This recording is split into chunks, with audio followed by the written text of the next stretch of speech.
Hello student, welcome to Ashwin sir की class. तो बच्चों 10th क्लास का जो मैंने मॉडल पेपर बनाया है उन्हीं क्वेश्चन को कंटिन्यू करते हुए जो नेक्स्ट क्वेश्चन में लेके आया हूँ। नेक्स्ट क्वेश्चन है हमारा, ये प्रमेय है, थेल्स प्रमेय करके बहुत ही इंपॉर्टेंट थ्योरम है। ये बहुत ही इंपॉर्टेंट, बहुत ही महत्वपूर्ण प्रमेय है जो हर बार एग्जाम में आती है। तो बच्चों इसका जो क्वेश्चन है ये 3 तरह से आता है, ठीक है ना। या तो वो आ जाएगा आधारभूत आनुपातिक का प्रमेय का कथन लिखिए और सिद्ध कीजिए, या तो ऐसा आ जाएगा, या फिर थेल्स प्रमेय सिद्ध कीजिए, या तो ऐसा आ जाएगा, या फिर यदि किसी त्रिभुज की एक भुजा के समांतर अन्य 2 भुजाओं को भिन्न भिन्न बिंदुओं पर प्रतिच्छेद करने के लिए एक रेखा खींची जाए तो ये अन्य 2 भुजाओं को एक ही अनुपात में विभाजित करती है। ये इसका कथन है। कभी कभी क्या है कि जो एक वाक्य के प्रश्न रहते हैं उनके लिए भी ये कथन आ जाता है, तो ये कथन भी आपको अच्छे से याद रखना है, ठीक है। तो अब हम इसका प्रूफ स्टार्ट करते हैं। तो क्या क्या हमें दिया है पहले वो लिख लेंगे हम, और सबसे पहले तो हम क्या करेंगे, डायग्राम बना लेंगे। तो डायग्राम बना रहा हूं मैं, ध्यान से देखिएगा। त्रिभुज है, त्रिभुज की बात कर रहा है ये, है ना। किसी त्रिभुज में एक भुजा के समांतर, तो एक त्रिभुज बना लेते हैं अपन। तो ये एक त्रिभुज बना लिया। अब क्या बोल रहा है कि यदि किसी त्रिभुज की एक भुजा के समांतर, अब ये एक भुजा है, इसके समांतर हम एक और भुजा बना देते हैं। ये इसके समांतर हो गई, ठीक है। इसको नाम दे दो, ये ABC हो गया, तो ये हो जाएगा आपका D और ये हो जाएगा आपका E। तो एक भुजा के समांतर 2 अन्य भिन्न भिन्न भुजाओं पर प्रतिच्छेद करने के लिए एक रेखा खींची जाए। 2 भिन्न भिन्न भुजाओं को प्रतिच्छेद करने के लिए एक रेखा खींच दी, तो ये अन्य 2 भुजाओं को एक ही अनुपात में विभाजित करेगी।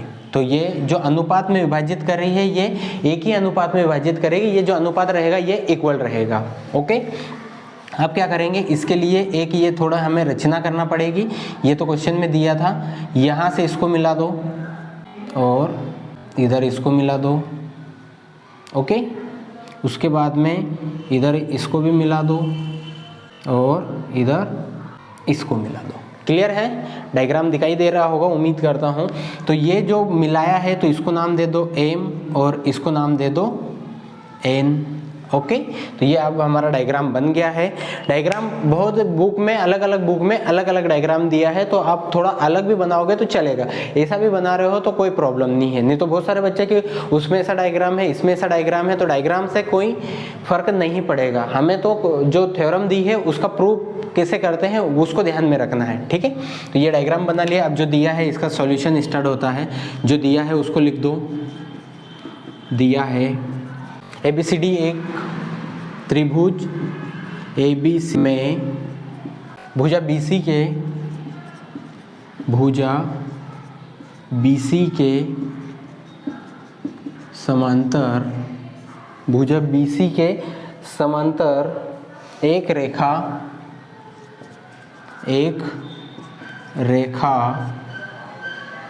DE खींची गई है। DE खींची गई है जो AB को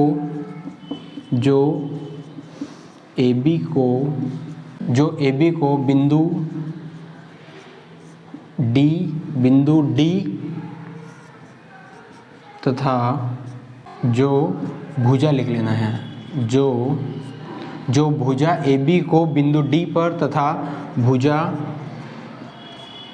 AC को E बिंदु पर प्रतिच्छेद करती है। E बिंदु पर प्रतिच्छेद करती है, ओके। जो हमको दिया था वो हमने लिख लिया। क्या दिया है ध्यान से देखिएगा। BC के समांतर एक रेखा DE खींची हमने, जो भुजा AB को D बिंदु पर और AC भुजा को E बिंदु पर प्रतिच्छेद करती है। ये हमें दिया हुआ था। अब हमें सिद्ध क्या करना है, सिद्ध करना है AD बटे BD is equal to AE बटे EC। ये हमें प्रूव करना है, क्या प्रूव करना है हमें कि जो किसी भी भुजा के समांतर एक हमने रेखा खींची है तो वो बची हुई दो भुजाओं को बराबर अनुपात में विभाजित करती है। ये AD बटे BD AE बटे EC ये आता है, ये हमें सिद्ध करना है। ओके, इसके लिए थोड़ी रचना करना पड़ेगी हमको। बिंदु तो कंस्ट्रक्शन में हम क्या करेंगे, कंस्ट्रक्शन में हमने किया है, फिर से मैं डायग्राम बनाता हूँ, आप देखते जाइएगा। ABC एक त्रिभुज है, तो ये त्रिभुज हो गया। अब BC के समांतर एक रेखा हमने खींची, तो ये BC के समांतर एक लाइन मैंने खींच दी। ये जो DE रेखा E है ये BC के बिल्कुल क्या है, समांतर है। ओके, कैसी है, इसके समांतर है। उसके बाद में हाँ, अब हम रचना कर रहे हैं। तो D बिंदु से AC पर, ये D बिंदु है, यहाँ से AC के ऊपर लंब डालेंगे। तो ये D से एक हमने लंब डाल दिया, इसको नाम दिया M। फिर E बिंदु से AB पे एक लंब डाला, तो ये एक लंब डाल दिया। ओके, इसको नाम N दिया, ये लंब हमने डाल दिया। साथ ही D को C से मिलाया और B को E से मिलाया। बिंदु D से भुजा AC पर बिंदु D से भुजा AC पर तथा बिंदु E से AB भुजा पर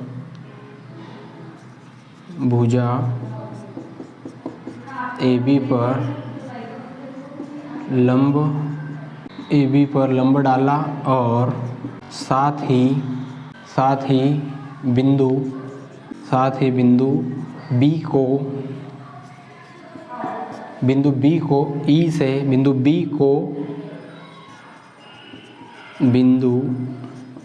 E से तथा बिंदु C को बिंदु D से मिलाया। तो बच्चों, ये जो रचना मैंने लिखी है इसको मैं समझा देता हूँ कि बिंदु D से, ये बिंदु क्या था, D से AB, बिंदु D से AC पर DM लंब, बिंदु D से भुजा AC पर DM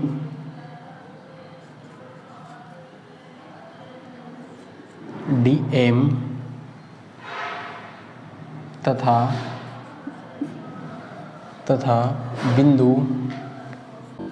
बिंदु E से भुजा AB पर EN लंब डाला और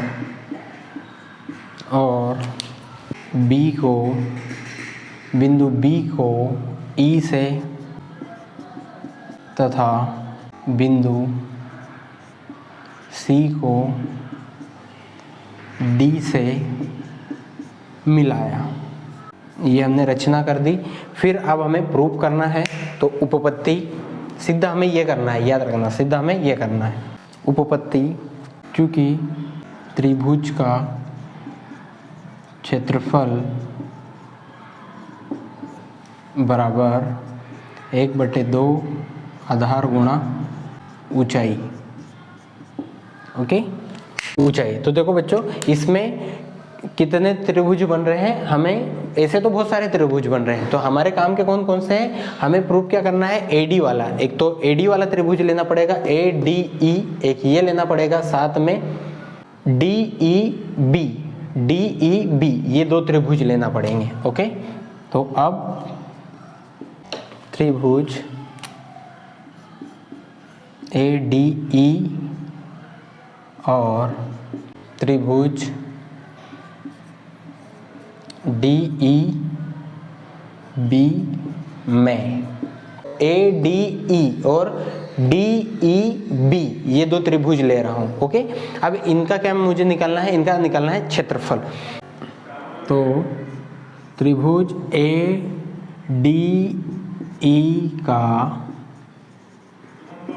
क्षेत्रफल बटे डी त्रिभुज डी ई बी का क्षेत्रफल, इन दोनों त्रिभुज के क्षेत्रफल का फार्मूला लगाएंगे। तो देखो 1/2 मल्टीप्लाई आधार, आप ए डी ई में ले लेते हैं, इसको आधार मान लेते हैं ए डी को, क्योंकि हमें जो प्रूव करना है उसमें ए डी आ रहा है। तो ये मैंने ए डी आधार ले लिया, ध्यान से समझना, ये इसको आधार लिया है, ठीक है ना। तो ये ऐसा त्रिभुज ये आधार लिया है, तो इसकी जो ऐसी बिल्कुल सीधी लाइन रहेगी, जो ये हमने लंब डाला है, ये क्या हो जाएगा, इसका ऊंचाई हो जाएगी, जो लंब डाला है ना वो ऊंचाई हो जाएगी। तो ये ई एन भुजा जो है, समझ में आ रहा है, ये ए डी मैंने क्या लिया है, आधार, तो जो ये खड़ी लाइन रहेगी ये ऊंचाई रहेगी। तो ये ए डी भुजा पे खड़ी लाइन कौन है, ये एन ई या ई एन है, एन ई बोल दो, ठीक है, वैसे भी वो कैंसिल, एन ई ये क्या हो जाएगी, इसकी ऊंचाई N E divide 1/2 D E B, D E B ये वाला त्रिभुज। तो देखो ये वाले त्रिभुज में ये ऐसा तिरछा थोड़ा बन रहा है, कैसा बन रहा है, ये ऐसा त्रिभुज, इसकी जो ऊंचाई रहेगी इसको थोड़ा आगे बढ़ा के ये वाली इसकी ऊंचाई लेना पड़ेगी, है ना। तो ये बिंदु यहाँ से सरक के क्या आ जाएगा, एन पे आ जाएगा। तो इसके लिए जो ऊंचाई रहेगी वो भी एन ई ही रहेगी। तो यहाँ पे ऊंचाई आधार इसका क्या हो जाएगा, बी डी या डी बी एक ही बात है, तो बी डी बोल दो, ये जो प्रूव करना है उसमें बी डी आ रहा है। तो ये बी डी क्या हो गया, आधार। अब ये वाले त्रिभुज की डी ई बी ये वाले की ऊंचाई लेनी है, तो ऊंचाई क्या हो जाएगी, ये इसी को, ये जो बी डी लाइन है इसको मैंने आगे बढ़ा एन तक, एन से जो ई पे मिल रहा है ये आपकी ऊंचाई, तो क्या हो जाएगा एन ई, ये इसकी ऊंचाई हो जाएगी।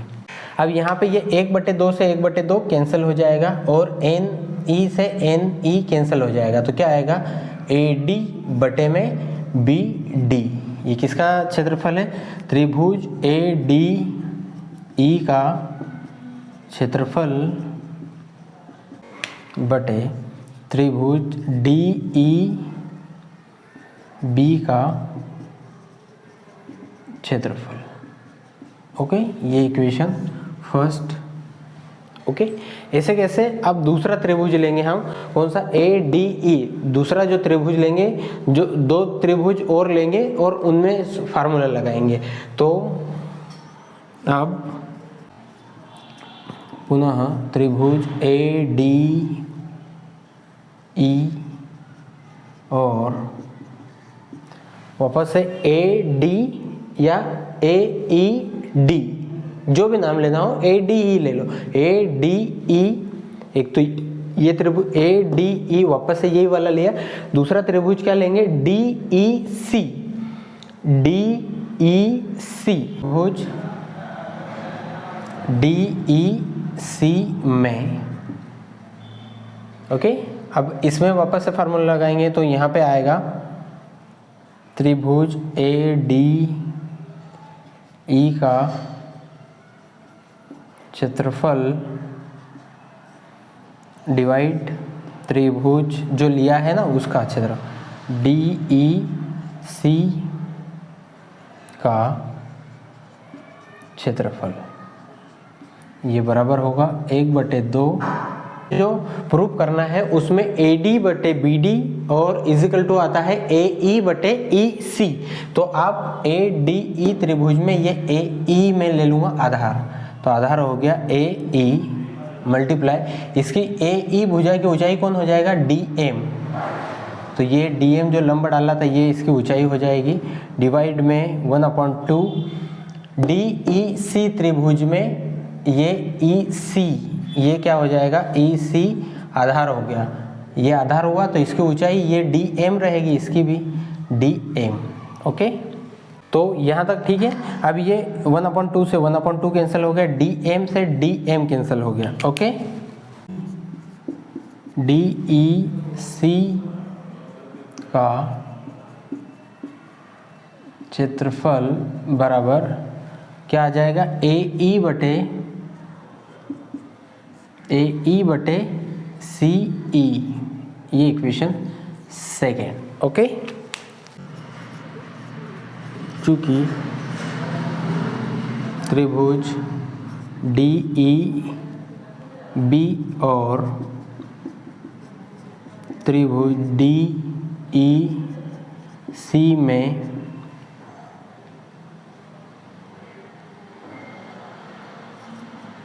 डी भुजा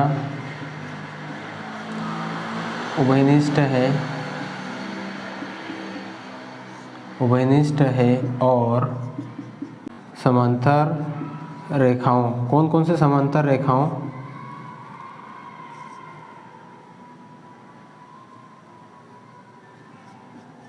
डी ई समांतर है BC के बीच स्थित है, दोनों के क्षेत्रफल बराबर होंगे। ठीक है, ये लाइन मैंने क्या लिखी, चूंकि ये जो दो त्रिभुज लिए DEB और DEC, ये दोनों जो त्रिभुज बन रहे हैं, इनमें जो ये DE भुजा है ये उभयनिष्ठ है, एक बात। दूसरी, ये DE और BC दोनों क्या है, समांतर है। तो ये दोनों समांतर रेखाओं के बीच स्थित होने से दोनों त्रिभुज के क्षेत्रफल क्या रहेंगे, बराबर रहेंगे। तो ये दोनों को मैं क्या लिख दूंगा, बराबर। तो त्रिभुज DEB का क्षेत्रफल बराबर त्रिभुज DEC का क्षेत्रफल, इन दोनों के जो क्षेत्रफल रहेंगे वो बराबर रहेंगे। तो ध्यान से देखना, ADE का क्षेत्रफल बटे त्रिभुज DEC का क्षेत्रफल बराबर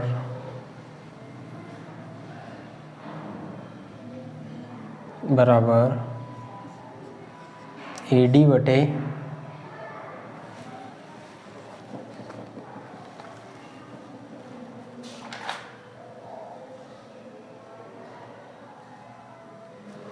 बटे BD। ठीक है, जबकि समीकरण 1, 2, 3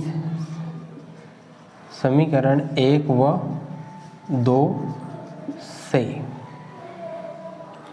1 और 2 से क्या पता चला हमें कि जो DEB का क्षेत्रफल है और DEC का क्षेत्रफल, ये दोनों बराबर होंगे, क्योंकि ये समांतर रेखाओं के बीच में दोनों त्रिभुज बन रहे हैं, DEB और DEC, ये वाला और ये वाला। ये दोनों त्रिभुज क्या है कि ये DE और BC रेखाओं के बीच में बन रहा है, तो इनके क्षेत्रफल बराबर होंगे।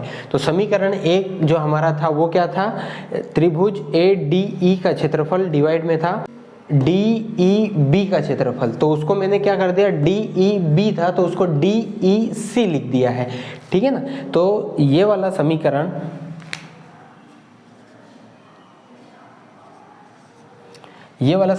और ये समीकरण 2, ये दोनों कैसे हैं, बिल्कुल सेम है। तो इनके लेफ्ट हैंड साइड इक्वल है तो राइट हैंड साइड भी ऑटोमेटिक इक्वल होगी। तो देख लीजिए, ये इक्वेशन सेकेंड है समीकरण 2 और समीकरण 3 से, इनमें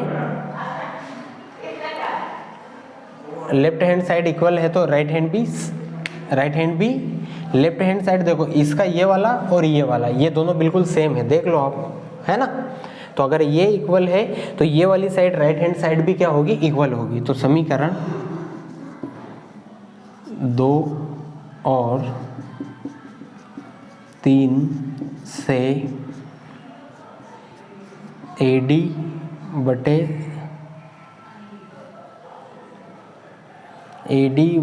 BD is equal to AE बटे EC, ये हमें सिद्ध करना था। समीकरण 2 और 3 से, 2 ये रहा, 3 अभी मैंने रफ किया, यहाँ से ये दोनों इक्वल रहेंगे, सिद्ध होता है।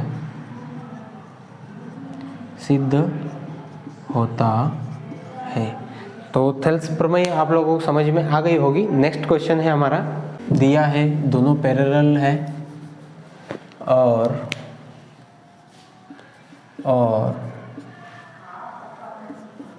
AD is equal to 1.5 centimetre, DB बराबर 3 सेंटीमीटर और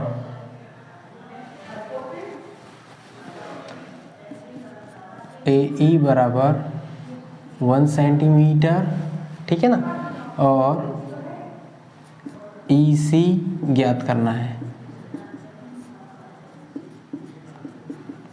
ये हमें ज्ञात करना है, ठीक है।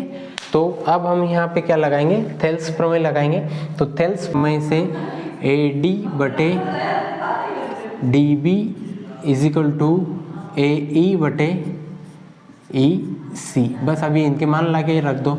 AD का मान कितना है 1.5 डिवाइड DB का मान कितना है 3 इजिकल टू AE का मान कितना है 1 और EC का मान तो हमें ज्ञात करना है, तो EC ही रहेगा। तो यहाँ से मैंने पॉइंट हटाया तो यहाँ पे 0 लिखना पड़ेगा, क्योंकि पॉइंट के बाद कितना डिजिट है 1 है, तो पॉइंट हटा दिया तो नीचे एक 0 लिखना पड़ेगा। अब ये बन गया 15, तो 15 1 जा 15, 15 2 जा 30, तो ये 1/2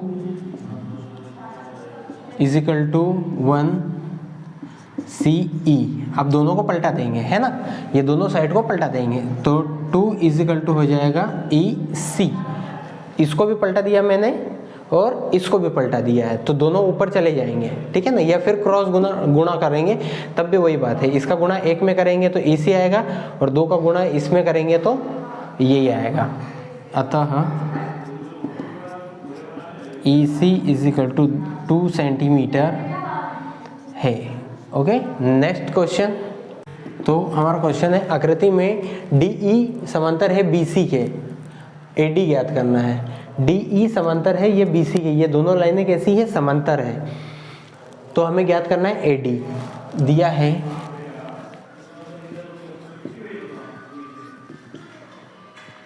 DE पैरेलल है BC और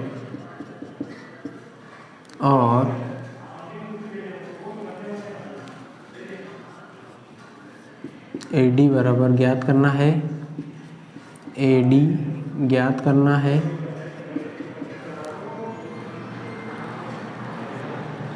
DB इजिकल टू 7.2 सेंटीमीटर,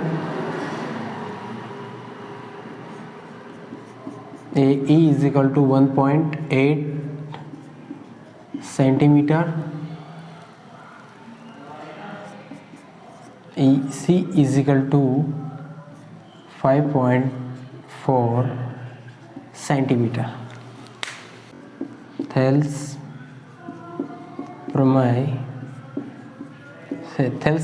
प्रमेय से AD बटे DB इजिकल टू AE बटे EC। अब इनके मान ला के रख दो। AD का मान कितना है ज्ञात करना है, तो AD ही रहेगा। BD का मान कितना है 7.2 इजिकल टू AE का मान कितना है 1.8 और EC का मान कितना है 1.5। ओके, अब क्या करेंगे, ये पॉइंट से पॉइंट हट गया, बिल्कुल ऊपर नीचे। पॉइंट के बाद में जितने डिजिट है उतने ही नीचे भी पॉइंट के बाद में डिजिट थे, तो मैंने पॉइंट से पॉइंट को हटा दिया, रिमूव कर दिया, कर सकते हैं। 18 एकम 18, 18 तिया 54, 18 1 जा 18, 18 3 जा 54, ये 3 टाइम कैंसिल हो गया। फिर आप ये AD इजिकल टू 1/3 बचा, मल्टीप्लाई में, ये डिवाइड में है, इक्वल टू के इधर आएगा तो मल्टीप्लाई में आ जाएगा। ओके, अब ये 3 से इसको डिवाइड करो। जैसे मान लो सपोज कि ये पॉइंट नहीं है ना, 72 है, 72 को 3 से डिवाइड कर सकते हैं। 3 1 जा 3, 3 2 जा 6 और 3 4 जा 12। अब यहाँ पे पॉइंट नहीं था और क्वेश्चन में तो पॉइंट दिया हुआ है, तो यहाँ पॉइंट लगा देंगे, ठीक है ना, तो ये कैंसिल हो जाएगा 2.4 टाइम, तो AD इजिकल टू आ जाएगा 2.4 centimetre. Okay, this is the answer.